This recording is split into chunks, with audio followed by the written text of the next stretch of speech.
ako. So finally, andito na tayo sa may kaluyahan. So namalengke muna ako, ako lang mag-isa, and dinaanan ko na lang sa bahay yung kapatid ko. So ngayon siya muna yung videographer natin. Ay! Shala. So ngayon, nandito na kami malapit sa may kaluyahan. Inakyat lang namin yung medyo mataas-taas na bundok. Ay! Bundok! So nagpagas lang kami, and ngayon magbibiyahe kami ulit papunta sa farm. So biyahe na tayo, guys. Ang kasama ko ngayon is yung bunso namin. Si hi! Hi! So halika na, upo ka na dito sa likod. Kasi mag-ano na tayo, biyahe na ulit tayo, guys. And ito ang different guys. So sakay na natin siya, and bang bibiyahe na tayo. Pinalagay ko na lang itong bit-bit niya dito sa may unahan ko, and para wala nang istorbo sa likod. Biyahe na ulit tayo. Ang kasama ko is yung bunso naming kapatid. Dahil wala siyang duty ngayon. Naka Saturday, today's Saturday. So biyahe tayo papunta sa farm, and check natin yung mga tanim doon ng kapatid kong lalaki, kung kumusta yung mga tanim niya doon sa farm niya.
For today's video.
finally guys, andito na tayo. Thank you Lord at naging safe yung biyahe natin. So maglalakad ulit tayo papunta sa farm. Nakikita nyo naman, hindi pa tapos yung kalsada na ginagawa. Pero under construction pa din siya. So hopefully talaga matapos yan. Sa susunod na balik natin ulit.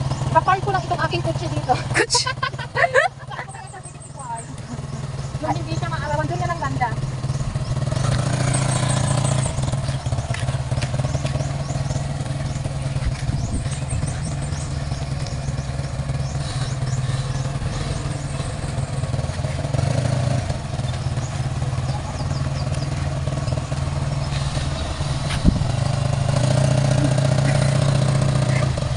Wala ka, kukuhiton ka.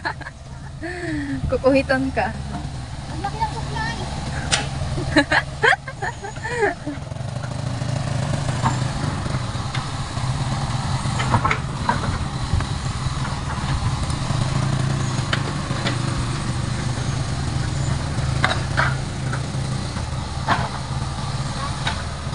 Guys, huwag niyo akong ibaba siya kung bakit ganito yung pangtakip ko ay pang cover natin sa ating sasakyan kasi dun sa lalagyan ko is kapag umuulan, natatalsikan to ng putik, so kaya hindi ko siya nilalabhan. So, nanggigitatan na sa dumi. Huwag niyo akong ibabash kung nakikita niyo yung labahan ko, ha? Kasi inaintindi ko lang yung sitwasyon niya. Kasi once nalabhan ko yan, madudumihan ulit yan. So, huwag na lang natin labhan, ha? Kasi umuulan lagi, eh. So, hindi ko na siya nilabhan. So, kapag summer, pwede natin siyang labhan.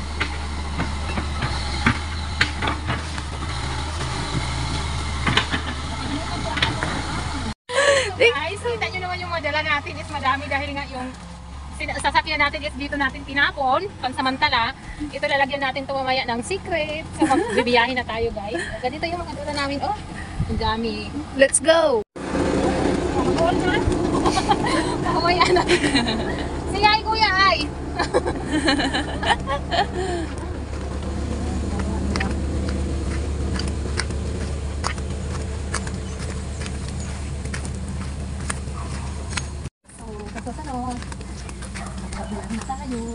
Ang tulay yan, eran ako na iyaan.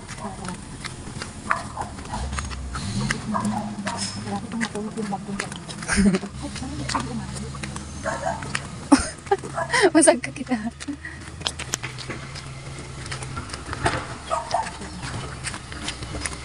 Ano ko yung umakit na?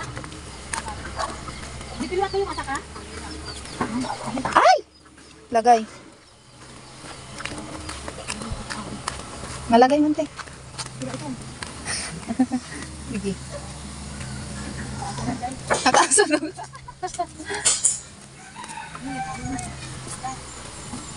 Ano pangalan mo yan? Mando, taga-diin ka. Angkat balogan. O ayan si kuya, tutulungan tayo kuya. Angkat mo ang aking kamay. Thank you so much kuya Mando.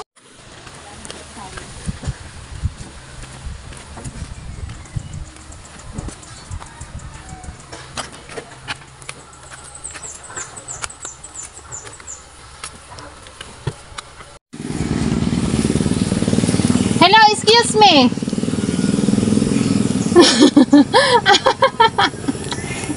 Hey, Kuya Darwin. Ayaw pagtahob. Ayaw. Yan na lang nga ni ako umagi. Ada ka pa din ha.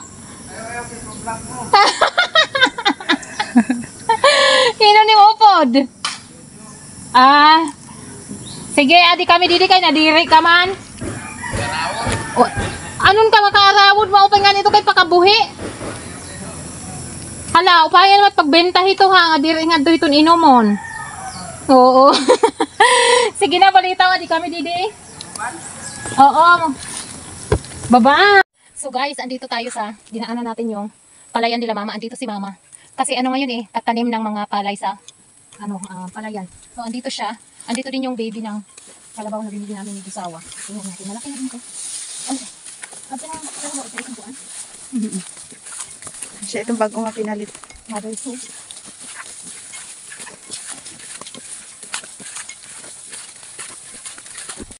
Ano yan kay mama?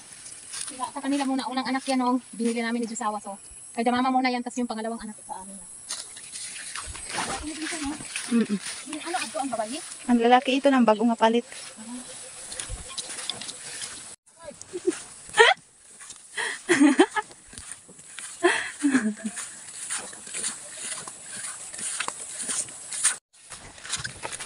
Guys, kapag pumunta kayo dito sa bukid, kita niya to? Ito? Alam yan ng mga taga-bukid kung ano to. Tawag nito sa amin rakot-dukot. Ayan, o kumakapit yan. Diyan sa mga, ano nyo, damit nyo.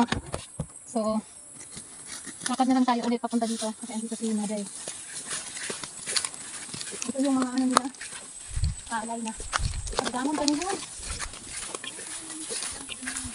O, tingnan mo yung mga palay na ano. So, bubunutin yan tapos itatanim. Yan yung gawain nila dito sa bukid para maging palay tapos igigiling, magiging bigas at kakainin natin. Ayan ko naman.